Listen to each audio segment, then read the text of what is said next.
Hello and welcome to this week's guided reading with me, Becca Handley, for the 1st of July through to the 7th of July 2024.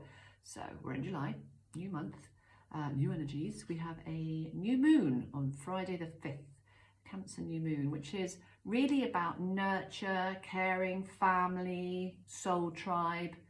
Family doesn't necessarily mean blood relations. It can be your sort of people that you connect with, your urban family, your tribe. It's also quite an emotional sign, so it's a really lovely time to sort of check in with yourself emotionally, to be aware of your feelings, to honour your feelings, to make sure that you are feeling emotionally safe, emotionally secure. And if you're not, asking some questions around, what do I need to feel more emotionally secure? Is it something I need to build on within me? Some old wounds that might be needing to be healed?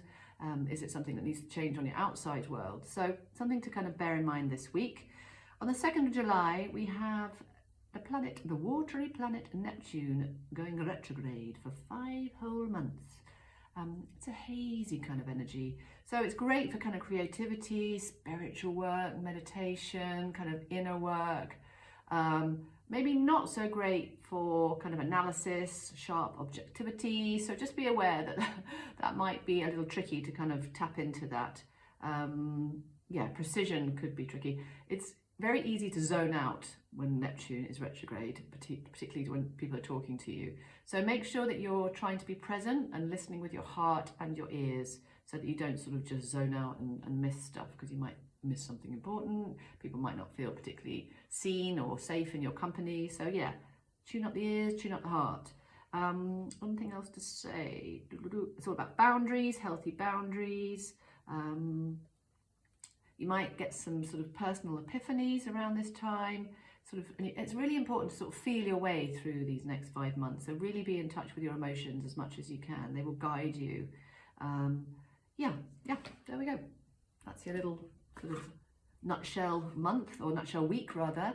I'm using these cards, the Divine Feminine by Megan Watterson. They're pretty powerful cards. I've used them before. They're reasonably new to me. And they are applicable to men, women, anyone identifying with any gender, because we all have feminine energy within us, and they come with much guidance. They're very powerful cards. So I'm just going to pull the cards out in front of me and see what we have at the start of the week. Pope Joan, the Pontiff of Possibilities. There she is. Whew. Kind of breakthrough energy there. Let's see what Pope Joan has to say for herself. What do you want to tell us, Pope Joan? Okay, she was actually, I'm going to give you a little bit of history here. She was a female pope who reigned for 3 years in the 9th century. Go on, Pope Joan. See? Back in the day, they had some powerful women leaders. She was a brilliant, highly educated woman who entered the Catholic Church in Rome by cross-dressing as a man so she could be with her lover. Oh, I think we like Pope Joan. She's a one. Intelligent, quick-witted, she rose through the ranks of the church hierarchy, was even eventually elected as Pope. Interesting. There's a lot more information, but that would take me quite a while to read through. So what's her message? Her message is about not getting caught under that glass ceiling of what you think is possible. That, lots of things are possible when we believe, when we set our intentions high, when we align. So it's about trusting in what you believe about yourself. Trust what's within you. Don't rely on what you see around you. Have faith. Know that circumstances are currently being transformed within. Begin to believe in the vision of your life, cultivate the capacity to see it, and to really imagine it with all your senses, and you will live the day when it exists as the reality that now surrounds you.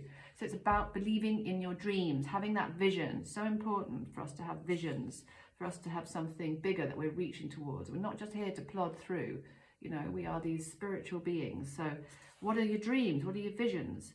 Don't be limited by your ego. Don't be limited by what society tells you, particularly if you're a woman, someone of colour. We have quite a lot of still ceilings to burst through and to move through in current society, where certain people in the society are oppressed or told that they are not good enough or not capable enough of being. So no, doesn't matter. You are here to be you. The Soul Voice meditation, what helps me remember that all things are still possible for me? That's something to mull over. And the intention, the possibilities are limitless because the soul is limitless. So it's really powerful spiritual message there. Okay, let's see what we have for the middle of the week. Sorry, I'm a little snuffly. I had some hay fever today, I believe, for the first time this year. Bear with. So we have, how do we say her name? Anandamayema, the joy-permeated mother. So I'm assuming she was an Indian lady. Let's read about her. These are just fascinating cards anyway. What number is she? Anandamaya. She's not that one. Oh, bear with, folks, bear with. Anandamaya. She's number 68, of course she is. Oh, she's 68. So she represents the essence of the expansive joy that comes when we remember our true self. She was born in Bengali in the late 19th century, which is now Bangladesh, and she had this ability to connect to bliss, to get herself in ecstatic states of bliss, to the point where her family thought she was mentally unwell. At 13, she was married to a man who she would later name Bulanth, and he supported her life as a mystic and a saint. There we go. So she was a saint. She was an ascended master on the earth. She set up a temple to the goddess Kali to devote her life to spiritual practices. Wow, powerful, powerful woman, full of light and love.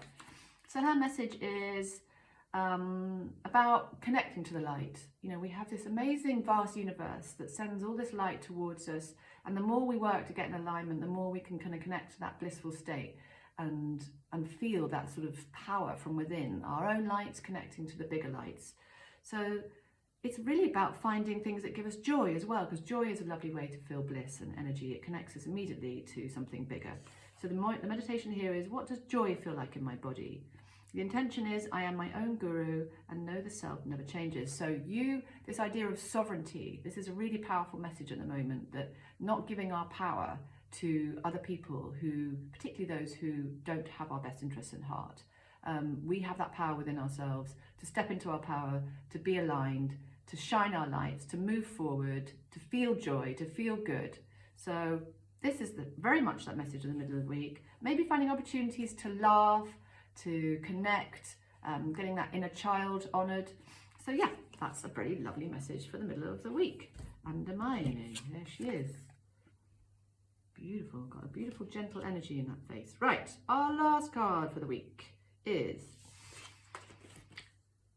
Parvati, the goddess of devotion. Here she is. I am love that doesn't leave. When I commit to love, my soul evolves. What does Parvati have to say for us? 76 says here in the book. All right.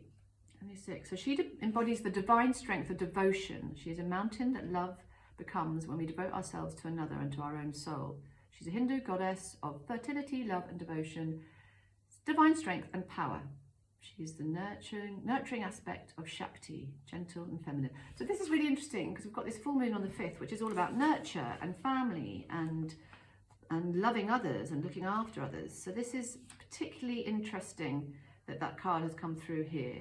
It says it's about a softening, you know, where can we soften in our hearts? Where have we built up walls or wounds in our hearts? It's about healing those wounds so that we can feel that love and that connection and let that light in. Devotion is not attachment, it's letting go of the illusion that you and the lover, friend, child or family member, the soul within, can never really be separate from you. Devotion brings us home to the point and purpose of every relationship, love. Love that can never leave, and like a mountain can never move, a love that evolves the soul. Ooh. This has been something I've really been tuning into recently. I don't know if anyone saw the Coldplay set at Glastonbury. I watched it on the old telly box, and it was just so full of love. It was so full of light and love and positivity and connection. And the big message at the end on the stage was, believe in the power of love, believe in love. And we have to know that is a higher power that is going to sort this world out. The more we tap into it, the more we open our hearts and let that love out, the more we connect with others, the more we see things through the eyes of love, the more we move out of our judgment ego and get into compassion and forgiveness, the more we're going to heal the planet. And we can all play our little part in that. The soul voice meditation is, what am I devoted to in this moment? And the intention is, I am love that doesn't leave. When I commit to love, my soul evolves. So where can you pour some love and light into the weekend ahead? Is it about loving yourself a bit more? Is it about really seeing your loved ones and your family members and those around you with the eyes of love? understanding that we're all doing the best we can do. We've all had our trauma and our issues and experiences over the past that, you know, do sometimes have an effect on our heart and our bodies, and they can, you know, things can come up, and it's a sensitive time energetically. So be the love, guys, be the love, shine your lights, and keep the faith that we can have a better world ahead. All right, thanks for listening so much. Take care on the path. See you next week. Bye bye.